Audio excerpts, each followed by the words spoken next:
ನಾಳೆಯಿಂದ ರಾಜ್ಯದ ಜನರಿಗೆ ದರ ಏರಿಕೆಯ ಬಿಸಿ ತಟ್ಟೋದ್ರಲ್ಲಿ ಯಾವುದೇ ಅನುಮಾನವಿಲ್ಲ. ಹೊಸ ವಾಹನ ಖರೀದಿ ಮಾಡೋರ್ಗೂ ಕೂಡ ಶಾಕ್. ಹೊಸ ವಾಹನಗಳ ದರ ಹೆಚ್ಚಳಕ್ಕೆ ಕಂಪನಿಗಳು ತೀರ್ಮಾನ ಮಾಡಿದೆ. ಏಪ್ರಿಲ್ ತಿಂಗಳಿನಿಂದ ಹೊಸ ವಾಹನಗಳ ದರ ಹೆಚ್ಚಳ ಆಗುತ್ತೆ. ಹೊಸ ಕಾರು, ಬೈಕು ನೀವೇನೋ ತಗೋಬೇಕು ಅಂತ ಪ್ಲಾನ್ ಮಾಡಿದ್ರೆ 1 ತಿಂಗಳು ಸ್ಟಾಪ್ ಮಾಡಿ ಆಟೋಮೆಟಿಕ್ ಆಗಿ ಅದೇ ಕಡಿಮೆ ಆಗೋಗುತ್ತೆ ರೇಟ್.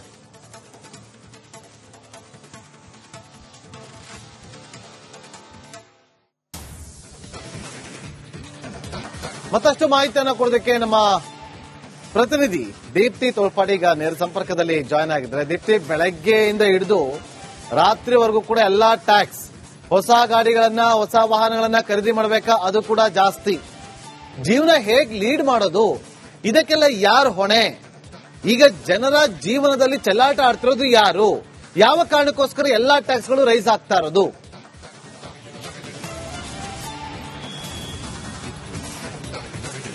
ನಾಗೇಂದ್ರ ಬಾಬು, ನಾಳೆಯಿಂದ ಜೀವನ ತುಂಬಾನೇ ಕಷ್ಟ ಆಗುತ್ತೆ. ಎಸ್ಪೆಷಲಿ ಮಿಡಲ್ ಕ್ಲಾಸು ಜೊತೆಗೆ ಲೋ ಕ್ಲಾಸು, ಬಡವರು ಅಂತ ಏನ್ ಹೇಳ್ತೀವಿ, ಶ್ರೀಸಾಮಾನ್ಯರು, ಇವರ ಬದುಕನ್ನ ಸಾಗಿಸುವಂತದ್ದು ಕಷ್ಟಕರ ಆಗುತ್ತೆ. ತಿಂಗಳ ಸಂಬಳ 20,000 ಸಾಕಾಗ್ಲಿಕ್ಕಿಲ್ಲ, ಅಷ್ಟು ಕಷ್ಟವಾಗುವಂತಹ ಜೀವನ ನಾಳೆಯಿಂದ ನೋಡಬೇಕಾಗುತ್ತೆ. ಪ್ರಮುಖವಾಗಿ ಹಾಲಿನ ದರವನ್ನ ಹೆಚ್ಚಳ ಸರ್ಕಾರ ಮಾಡಿದೆ. ಲೀಟರ್ಗೆ 4 ರೂಪಾಯಿ ಆಗಿದೆ. ಇದರ ಎಫೆಕ್ಟ್ ಅಂತ ಹೇಳಿದ್ರೆ ಕಾಫಿ, ಟೀ, ತಿಂಡಿಗಳ ಬೆಲೆ ಕೂಡ ಹೆಚ್ಚಳ ಆಗುತ್ತೆ. ಒಂದ್ ಕಡೆ ಹೋಟೆಲ್ ಮಾಲೀಕರ ಸಂಘದವರು ಕೂಡ ಹೇಳ್ತಾ ಇದ್ದಾರೆ, ಹಾಲಿನ ದರ ಯಾವಾಗ ಹೆಚ್ಚಳ ಆಗುತ್ತೋ ನಾವು ಕೂಡ ಕಾಫಿ, ಟೀ ದರವನ್ನ ಹೆಚ್ಚಳ ಮಾಡಲೇಬೇಕಾದಂತಹ ಅನಿವಾರ್ಯತೆ ಇದೆ. ಹೀಗಾಗಿ ನಾವು ಹೆಚ್ಚಳವನ್ನ ಮಾಡ್ತೀವಿ ಅಂತ. ಹಾಗೆ ಹಾಲಿನಿಂದ ಮಾಡುವಂತಹ ಬೇಕರಿ ಐಟಂಗಳ ದರ ಕೂಡ ಹೆಚ್ಚಳ ಆಗ್ತಾ ಇದೆ. ಇನ್ನು ಪ್ರಮುಖವಾಗಿ ನಾಳೆಯಿಂದ ಎಟಿಎಂ ನಲ್ಲಿ ಏನಾದ್ರೂ ಹಣವನ್ನ ವಿಡ್ರಾ ಮಾಡ್ತೀರಾ ಅಂತ ಹೇಳಿದ್ರೆ ಅದಕ್ಕೂ ಕೂಡ ಹಣವನ್ನ ಕಟ್ಟಬೇಕಾಗುತ್ತೆ. ಪ್ರತಿ ಟ್ರಾನ್ಸಾಕ್ಷನ್ಗೆ 2 ರೂಪಾಯಿನ ಹೆಚ್ಚಳ ಮಾಡಲಾಗ್ತಾ ಇದೆ. ಇನ್ನು ಟೋಲ್, ಎಲ್ಲಾದ್ರೂ ಊರುಗಳಿಗೆ ಹೋಗೋಣ ಅಂತ ಹೇಳಿದ್ರೆ ಟೋಲ್ ಅನ್ನ ದಾಟಿ ಹೋಗಬೇಕು ಅಂತ ಹೇಳಿದ್ರೆ ಅಲ್ಲೂ ಕೂಡ ಸುಂಕವನ್ನ ಕಟ್ಟುವಂತದ್ದು, ಆ ಒಂದು ಶುಲ್ಕ ಕೂಡ ಹೆಚ್ಚಳ ಆಗಿದೆ. ರಾಜ್ಯದಲ್ಲಿ ಒಟ್ಟು 66 ಟೋಲ್ ಪ್ಲಾಜಾಗಳಿದೆ. ಇದರಲ್ಲಿ 2-5% ಹೆಚ್ಚಳ ಆಗ್ತಾ ಇರುವಂತದ್ದು. ಇನ್ನು ಒಂದಿಷ್ಟು ಸೇವಿಂಗ್ ಹಣವನ್ನ ಕೂಡಿಟ್ಟಂತವರು ಮಾರ್ಚ್ ನಂತರ ನಾವೊಂದು ಕಾರು ಅಥವಾ ಬೈಕ್, ಒಂದು ಆಟೋ ತಗೊಳ್ಳೋಣ ಅಂತ ಅನ್ಕೊಂಡವರು, ಅವರು ಕೂಡ ಹೆಚ್ಚಳ ಹಣವನ್ನ ಸೇರಿಸಬೇಕಾದಂತಹ ಅನಿವಾರ್ಯತೆ ಇದೆ. ಯಾಕಂದ್ರೆ ಮುಖ್ಯವಾಗಿ ಈ ಆಮದು ಬಿಡಿ ಭಾಗಗಳ ಮೇಲೆ ಆಮದು ಹೆಚ್ಚಳ ಆಗಿರುವಂತದ್ದು. ಈ ಒಂದು ಹಿನ್ನೆಲೆಯಲ್ಲಿ ಆಟೋ, ಬೈಕು, ಕಾರು ಸರಾಸರಿ 5,000-10,000 ಲಕ್ಷದವರೆಗೆ ಹೆಚ್ಚಳ ಆಗುವಂತಹ ನಿರೀಕ್ಷೆ ನಾಳೆಯಿಂದ ಕಂಡು ಬರ್ತಾ ಇದೆ. ಈ ಎಲ್ಲಾ ಬಿಸಿ ಮಧ್ಯೆ ಜನಸಾಮಾನ್ಯರು ತತ್ತರಿಸಿ ಹೋಗಿದ್ದಾರೆ.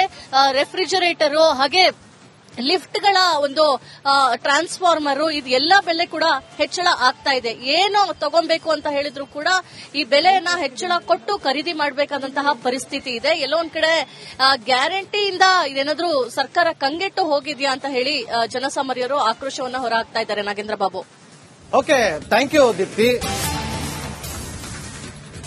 ನಾಳೆಯಿಂದ ರಾಜ್ಯದ ಜನರಿಗೆ ದರ ಏರಿಕೆಯ ಬಿಸಿ ತಟ್ಟೋದ್ರಲ್ಲಿ ಯಾವುದೇ ಅನುಮಾನವಿಲ್ಲ. ಹೊಸ ವಾಹನ ಖರೀದಿ ಮಾಡೋರ್ಗೂ ಕೂಡ ಶಾಕ್. ಹೊಸ ವಾಹನಗಳ ದರ ಹೆಚ್ಚಳಕ್ಕೆ ಕಂಪನಿಗಳು ತೀರ್ಮಾನ ಮಾಡಿದೆ. ಏಪ್ರಿಲ್ ತಿಂಗಳಿನಿಂದ ಹೊಸ ವಾಹನಗಳ ದರ ಹೆಚ್ಚಳ ಆಗುತ್ತೆ.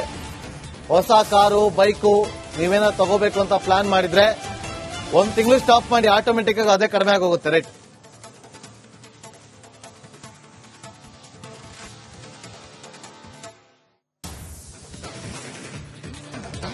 ಮತ್ತಷ್ಟು ಮಾಹಿತಿಯನ್ನು ಕೊಡೋದಕ್ಕೆ ನಮ್ಮ ಪ್ರತಿನಿಧಿ ದೀಪ್ತಿ ತೋಳ್ಪಾಡಿ ಈಗ ನೇರ ಸಂಪರ್ಕದಲ್ಲಿ ಜಾಯ್ನ್ ಆಗಿದ್ದಾರೆ. ದೀಪ್ತಿ, ಬೆಳಗ್ಗೆಯಿಂದ ಹಿಡಿದು ರಾತ್ರಿವರೆಗೂ ಕೂಡ ಎಲ್ಲಾ ಟ್ಯಾಕ್ಸ್, ಹೊಸ ಗಾಡಿಗಳನ್ನ, ಹೊಸ ವಾಹನಗಳನ್ನ ಖರೀದಿ ಮಾಡಬೇಕಾ, ಅದು ಕೂಡ ಜಾಸ್ತಿ.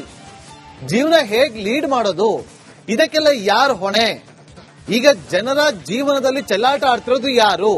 ಯಾವ ಕಾರಣಕ್ಕೋಸ್ಕರ ಎಲ್ಲಾ ಟ್ಯಾಕ್ಸ್ಗಳು ರೈಸ್ ಆಗ್ತಾ ಇರೋದು?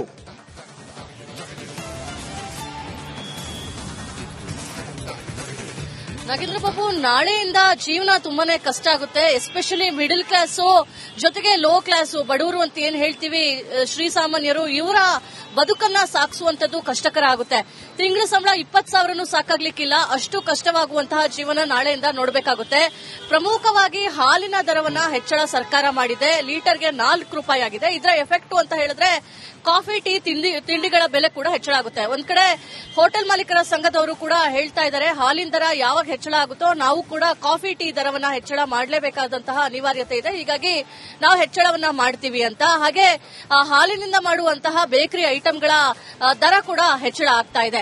ಇನ್ನು ಪ್ರಮುಖವಾಗಿ ನಾಳೆಯಿಂದ ಎಟಿಎಂನಲ್ಲಿ ಏನಾದರೂ ಹಣವನ್ನ ವಿಡ್ರಾ ಮಾಡ್ತೀರಾ ಅಂತ ಹೇಳಿದ್ರೆ ಅದಕ್ಕೂ ಕೂಡ ಹಣವನ್ನ ಕಟ್ಟಬೇಕಾಗುತ್ತೆ. ಪ್ರತಿ ಟ್ರಾನ್ಸಾಕ್ಷನ್ಗೆ ₹2 ಹೆಚ್ಚಳ ಮಾಡಲಾಗ್ತಾ ಇದೆ. ಇನ್ನು ಟೋಲ್, ಎಲ್ಲಾದ್ರೂ ಊರುಗಳಿಗೆ ಹೋಗೋಣ ಅಂತ ಹೇಳಿದ್ರೆ ಟೋಲ್ ಅನ್ನ ದಾಟಿ ಹೋಗಬೇಕು ಅಂತ ಹೇಳಿದ್ರೆ ಅಲ್ಲೂ ಕೂಡ ಸುಂಕವನ್ನ ಕಟ್ಟುವಂತದ್ದು, ಆ ಒಂದು ಶುಲ್ಕ ಕೂಡ ಹೆಚ್ಚಳ ಆಗಿದೆ. ರಾಜ್ಯದಲ್ಲಿ ಒಟ್ಟು 66 ಟೋಲ್ ಪ್ಲಾಜಾಗಳಿದೆ. ಇದರಲ್ಲಿ 2-5% ಹೆಚ್ಚಳ ಆಗ್ತಾ ಇರುವಂತದ್ದು.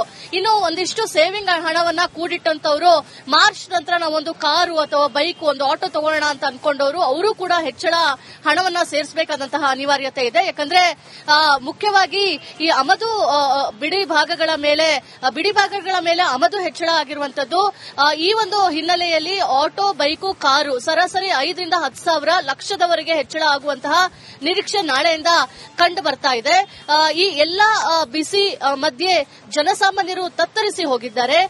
ರೆಫ್ರಿಜರೇಟರ್ ಹಾಗೆ ಲಿಫ್ಟ್ಗಳ ಒಂದು ಟ್ರಾನ್ಸ್ಫಾರ್ಮರ್ ಇದೆಲ್ಲ ಬೆಲೆ ಕೂಡ ಹೆಚ್ಚಳ ಆಗ್ತಾ ಇದೆ. ಏನು ತಗೊಬೇಕು ಅಂತ ಹೇಳಿದ್ರು ಕೂಡ ಈ ಬೆಲೆಯನ್ನ ಹೆಚ್ಚಳ ಕೊಟ್ಟು ಖರೀದಿ ಮಾಡಬೇಕಾದಂತಹ ಪರಿಸ್ಥಿತಿ ಇದೆ. ಎಲ್ಲೋ ಒಂದ್ ಕಡೆ ಗ್ಯಾರಂಟಿಯಿಂದ ಇದೇನಾದ್ರೂ ಸರ್ಕಾರ ಕಂಗೆಟ್ಟು ಹೋಗಿದ್ಯಾ ಅಂತ ಹೇಳಿ ಜನಸಾಮಾನ್ಯರು ಆಕ್ರೋಶವನ್ನ ಹೊರಹಾಕ್ತಾ ಇದ್ದಾರೆ. Nagendra Babu. Okay, thank you Deepti.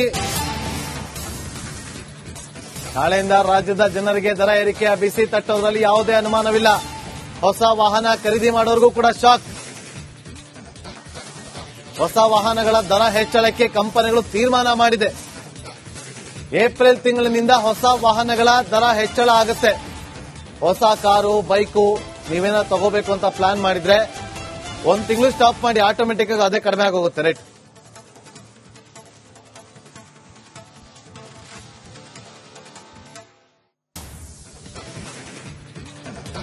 ಮತ್ತಷ್ಟು ಮಾಹಿತಿಯನ್ನು ಕೊಡೋದಕ್ಕೆ ನಮ್ಮ ಪ್ರತಿನಿಧಿ ದೀಪ್ತಿ ತೋಳ್ಪಾಡಿ ಈಗ ನೇರ ಸಂಪರ್ಕದಲ್ಲಿ ಜಾಯ್ನ್ ಆಗಿದ್ದಾರೆ. ದೀಪ್ತಿ, ಬೆಳಗ್ಗೆಯಿಂದ ಹಿಡಿದು ರಾತ್ರಿವರೆಗೂ ಕೂಡ ಎಲ್ಲಾ ಟ್ಯಾಕ್ಸ್, ಹೊಸ ಗಾಡಿಗಳನ್ನ, ಹೊಸ ವಾಹನಗಳನ್ನ ಖರೀದಿ ಮಾಡಬೇಕಾ, ಅದು ಕೂಡ ಜಾಸ್ತಿ. ಜೀವನ ಹೇಗ್ ಲೀಡ್ ಮಾಡೋದು? ಇದಕ್ಕೆಲ್ಲ ಯಾರು ಹೊಣೆ? ಈಗ ಜನರ ಜೀವನದಲ್ಲಿ ಚೆಲ್ಲಾಟ ಆಡ್ತಿರೋದು ಯಾರು? ಯಾವ ಕಾರಣಕ್ಕೋಸ್ಕರ ಎಲ್ಲಾ ಟ್ಯಾಕ್ಸ್ಗಳು ರೈಸ್ ಆಗ್ತಾ ಇರೋದು?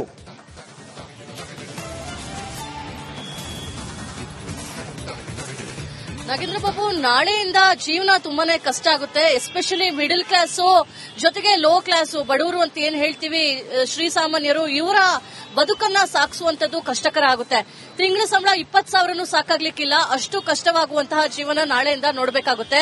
ಪ್ರಮುಖವಾಗಿ ಹಾಲಿನ ದರವನ್ನ ಹೆಚ್ಚಳ ಸರ್ಕಾರ ಮಾಡಿದೆ. ಲೀಟರ್ಗೆ ₹4 ಆಗಿದೆ. ಇದರ ಎಫೆಕ್ಟ್ ಅಂತ ಹೇಳಿದ್ರೆ ಕಾಫಿ, ಟೀ, ತಿಂಡಿಗಳ ಬೆಲೆ ಕೂಡ ಹೆಚ್ಚಳ ಆಗುತ್ತೆ. ಒಂದ್ ಕಡೆ ಹೋಟೆಲ್ ಮಾಲೀಕರ ಸಂಘದವರು ಕೂಡ ಹೇಳ್ತಾ ಇದ್ದಾರೆ, ಹಾಲಿನ ದರ ಯಾವಾಗ ಹೆಚ್ಚಳ ಆಗುತ್ತೋ ನಾವು ಕೂಡ ಕಾಫಿ, ಟೀ ದರವನ್ನ ಹೆಚ್ಚಳ ಮಾಡಲೇಬೇಕಾದಂತಹ ಅನಿವಾರ್ಯತೆ ಇದೆ. ಹೀಗಾಗಿ ನಾವು ಹೆಚ್ಚಳವನ್ನ ಮಾಡ್ತೀವಿ ಅಂತ. ಹಾಗೆ ಹಾಲಿನಿಂದ ಮಾಡುವಂತಹ ಬೇಕರಿ ಐಟಂಗಳ ದರ ಕೂಡ ಹೆಚ್ಚಳ ಆಗ್ತಾ ಇದೆ. ಇನ್ನು ಪ್ರಮುಖವಾಗಿ ನಾಳೆಯಿಂದ ಎಟಿಎಂನಲ್ಲಿ